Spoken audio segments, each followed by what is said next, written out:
आपके mobile screen पर पहला प्रश्न है, जल का रासायनिक सूत्र क्या होता है। यह प्रश्न बहुत ही छोटा सा है, सीधा साधा है।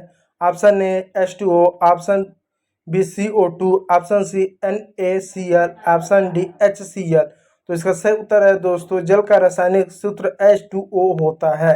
चलिए दूसरा प्रश्न आपके मोबाइल स्क्रीन पर, प्रकाश का अपवर्तन किस कारण होता है। ऑप्शन ए द्रव्यमान के कारण, ऑप्शन बी माध्यम के घनत्व में परिवर्तन के कारण, ऑप्शन सी गुरुत्वाकर्षण के कारण और ऑप्शन डी तापमान के कारण। तो माध्यम के घनत्व में परिवर्तन के कारण हमेशा प्रकाश का अपवर्तन होगा। इस बात को हमेशा याद रखिएगा कि प्रकाश का अपवर्तन माध्यम के घनत्व में परिवर्तन के कारण होता है। तीसरा प्रश्न आपके मोबाइल स्क्रीन पर, विद्युत धारा की इकाई क्या होती है, यानी जो विद्युत धारा उसकी इकाई क्या होती है। Option A volt, option B ampere, option C ohm और ऑप्शन डी वाट। तो इसका सही उत्तर है एम्पियर, यानी एम्पियर जो होता है विद्युत धारा की इकाई होती है। इस बात को याद रखिएगा। चौथा प्रश्न आपके मोबाइल स्क्रीन पर, और चैनल को इसी के साथ आप सब्सक्राइब भी कर लीजिएगा। वीडियो अच्छा लग रहा हो तो एक लाइक भी कर दीजिएगा। चौथा प्रश्न है, सबसे अधिक रासायनिक अभिक्रियाशील धातु कौन सी है, यानी सबसे ज्यादा जो रासायनिक रूप से अभिक्रियाशील है वो कौन सी धातु है। ऑप्शन ए लोहा, ऑप्शन बी तांबा, ऑप्शन सी सोडियम और ऑप्शन डी चांदी। यानी जो सोडियम एक ऐसा धातु है जो सबसे ज्यादा रासायनिक रूप से अभिक्रियाशील है। चलिए पांचवा प्रश्न, वसा पचाने में कौन सा एंजाइम सहायक होता है, यानी जो फैक्ट होता है उसको पचाने के लिए कौन सा एंजाइम सहायक होता है। Option A pepsin, option B trypsin, option C lipase और ऑप्शन डी अमाइलेज। तो लाइपेज जो होता है वो वसा को यानी फैट का पाचन करता है। इस बात को याद रखिएगा, यह बहुत ज्यादा इंपॉर्टेंट प्रश्न था। पत्तियों में भोजन बनाने की प्रक्रिया क्या कहलाती है, यानी जब पेड़ पौधे जो अपने पत्तियों से जब भोजन बनाते हैं इस प्रक्रिया को क्या कहते हैं। ऑप्शन ए श्वसन, ऑप्शन बी प्रकाश संश्लेषण, ऑप्शन सी निष्कासन और ऑप्शन डी उत्सर्जन। तो प्रकाश संश्लेषण कहते हैं, यानी जब भी पेड़ पौधे अपने पत्तियों से भोजन बनाए तो इस प्रक्रिया को प्रकाश संश्लेषण कहते हैं। इस बात को याद रखिएगा। चलिए डीएनए की खोज किसने की थी, डीएनए का पूरा नाम क्या था आप हमें कमेंट कीजिएगा। देखिए डीएनए का पूरा नाम होता है डीऑक्सी न्यूक्लिक अम्ल होता है। तो इसकी खोज किसने की। ऑप्शन ए न्यूटन ने, ऑप्शन बी वाटसन और क्रिक ने, ऑप्शन सी मेंडल ने और ऑप्शन डी आइंस्टीन ने। तो वाटसन और क्रिक नाम के ये दो वैज्ञानिक थे जिन्होंने डीएनए की खोज की थी।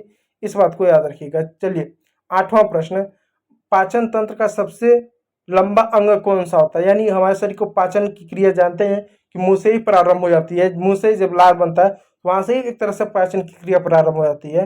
तो सबसे बड़ा अंग कौन सा है, सबसे बड़ा अंग कौन सा है पाचन की प्रक्रिया, क्योंकि पाचन की प्रक्रिया में बहुत सारे अंग भाग लेते हैं।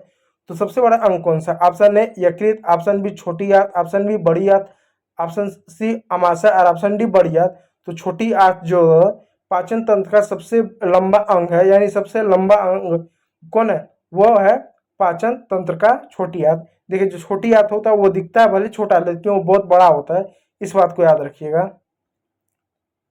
अगला प्रश्न, किस उत्तल दर्पण में बिना प्रतिबिंब कैसा दिखता है, यानी किस उत्तल दर्पण में बना प्रतिबिंब कैसा दिखता है। वास्तविक और उल्टा, ऑप्शन बी आभासी और सीधा और ऑप्शन सी वास्तविक और सीधा और ऑप्शन डी कोई नहीं। आभासी और सीधा, किसी उत्तल दर्पण में बना प्रतिबिंब कैसा दिखता है, यानी जैसा कि आप जानते हैं कि जो दर्पण होता है उत्तल भी होता है अवतल भी होता है। तो जब भी उत्तल दर्पण में प्रतिबिंब यानी किसी का प्रतिबिंब बनेगा तो कैसा रहेगा, वो हमेशा आभासी होगा और हमेशा सीधा होगा। इस बात को याद रखिएगा। 10वां प्रश्न, ध्वनि की चाल सबसे अधिक किस माध्यम में होती है, यानी ध्वनि की जो तरंग दैर्ध्य होते हैं वो सबसे तेज गति से किस क्षेत्र में सर्वाइव कर सकते हैं। ऑप्शन ए ठोस में, ऑप्शन बी द्रव में, ऑप्शन सी वायु में और ऑप्शन डी निर्वात में। तो इसका सही उत्तर है ठोस में, यानी जो ठोस वस्तु होती है उसमें जो होता है जो ध्वनि की तरंगे होती है बहुत तेज गति करता है। जैसे आपने सुना ना कि दीवारों के भी कार होते हैं, सॉरी कान होते हैं दीवारों के। तो क्यों ऐसा कहा जाता है, क्योंकि जो दीवारें होती हैं ना वो ठोस होती हैं। ठोस होने की वजह से यदि आप इस दीवार के इस साइड खड़े हैं और आप चिल्लाएं तो जितना मोटा यह दीवार रहेगा उतनी तेजी से पीछे क्या आवाज गूंजेंगी, क्योंकि ये ठोस माध्यम में आवाज जो होता है ना बहुत तेजी से गति करता है। इस बात को याद रखिएगा। क्लोरोफिल किसका उदाहरण है। ऑप्शन है protein, option B carbohydrate, option C pigment और ऑप्शन डी वसा। तो पिगमेंट का उदाहरण है कौन? क्लोरोफिल। इस बात को याद रखिएगा। विद्युत फ्यूज किस धातु से बना है, यानी विद्युत जो फ्यूज होता है इस तरीके का, वो किस धातु से बनता है? ऑप्शन ए तांबा, option B aluminium, option C tin और सीसा और ऑप्शन डी लोहा। तो टीन और शीशे की मदद से क्या विद्युत फ्यूज बनता है, इस बात को याद रखिएगा। मेंडल ने प्रयोग के लिए किस पौधे को चुना था? यह 13वां प्रश्न है। मेंडल ने अपने प्रयोग के लिए किस पौधे को चुना था? ऑप्शन ए गेहूं को, ऑप्शन बी मटर को, ऑप्शन सी चावल को और ऑप्शन डी आलू को। तो इसका सही उत्तर है मटर को, यानी मेंडल ने अपने प्रयोग के लिए मटर के पौधे को चुना था। क्यों? क्योंकि मटर का पौधा एक ऐसा पौधा था जिसमें बहुत ज़्यादा विभिन्नता थी। जैसे मटर के पौधे में कोई उसका जो दाना है वो बहुत मोटा है, तो कोई बहुत पतला है, कोई बहुत लंबा है, तो कोई बहुत चौड़ा है। उसमें सफ़ेद फूल भी है, बैगनी फूल भी है। तो यानी इतनी सारी विभिन्नताएं थी, जिस वजह से क्या जो मेंडल थे ने उन्होंने मटर के पौधे का चयन किया। इस बात को याद रखिएगा। चलिए 14वां प्रश्न, मानव शरीर में रक्त को पंप करता है, यानी मानव शरीर में रक्त कौन कौन पंप करता है? ऑप्शन है फेफड़ा, option B liver, option C हृदय और ऑप्शन डी गुर्दा। तो इसका सही उत्तर है ऑप्शन सी हृदय, यानी मानव शरीर में हृदय जो होता है ये क्या करता है? रक्त को पंप करता है, पूरे शरीर में रक्त को फैलाने का काम करता है। 15वां प्रश्न, अम्ल वर्षा का मुख्य कारण क्या है? यानी जो एसिड रेन आपका होता है उसका मुख्य कारण क्या है एसिड रेन का? ठीक है, एसिड रेन के कारण क्या है? तो एसिड रेन के क्या कारण है? ऑप्शन है CO2 का उत्सर्जन, ऑप्शन बी NO2 और NO2 और SO2 का उत्सर्जन और ऑप्शन सी जल का वाष्प और ऑप्शन डी ऑक्सीजन। ये NO2 नाइट्रेट ऑक्साइड और सल्फर ऑक्साइड है। ये NO2 क्या है? नाइट्रेट ऑक्साइड है। SO2 क्या है? सल्फेट ऑक्साइड है। तो इसका सही उत्तर है नाइट्रेट ऑक्साइड, नाइट्रेट ऑक्साइड और सल्फर ऑक्साइड का सबसे ज़्यादा क्या उत्सर्जन करना हमारे पर्यावरण में, इस वजह से अम्लीय वर्षा यानी एसिड रेन होता है। 16वां प्रश्न, बल का एसआई मात्रक क्या है? Option A joule, option B newton, option C metre, option D volt. तो वाट। तो इसका सही उत्तर है न्यूटन, यानी बल का एसआई मात्रक क्या होता है? न्यूटन होता है, यानी जो फोर्स होता है उसके एसआई मात्रा होता है न्यूटन। उसको एफ से डिनोट करते हैं, इस बात को याद रखिएगा। 17वां प्रश्न, क्लोरोफ्लोरोकार्बन CFC का उपयोग किसमें होता है? ऑप्शन ए रेफ्रिजरेटर में, ऑप्शन बी कारों में, ऑप्शन सी औषधियों में, ऑप्शन डी टीवी में। तो इसका सही उत्तर है रेफ्रिजरेटर में, यानी क्लोरोफ्लोरोकार्बन का यानी CFC का रेफ्रिजरेटर में इसका प्रयोग होता है। और ये कहीं ना कहीं तापमान बढ़ाने के लिए एक तरह से जिम्मेदार आपको देखने को मिल सकता है। ठीक है, पादप में जल का परिवहन किस ऊतक द्वारा होता है? यानी जितने भी पेड़ पौधे होते हैं उन पौधों में जो जल होता है उसका परिवहन वो किसके द्वारा होता है? जैसे मान लीजिए यह आपका एक पेड़ है, यह आपका एक पेड़ है, ठीक है, ऐसा सपोज डेट कुछ मान लीजिए।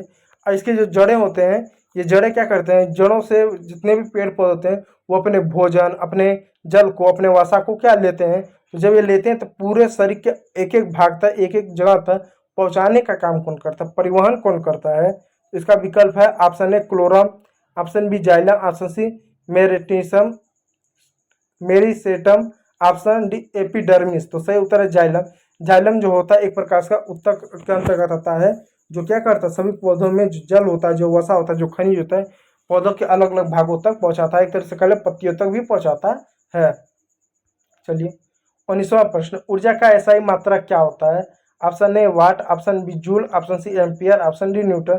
तो ऊर्जा का एसआई मात्रक होता है जूल, इस बात को याद रखिएगा।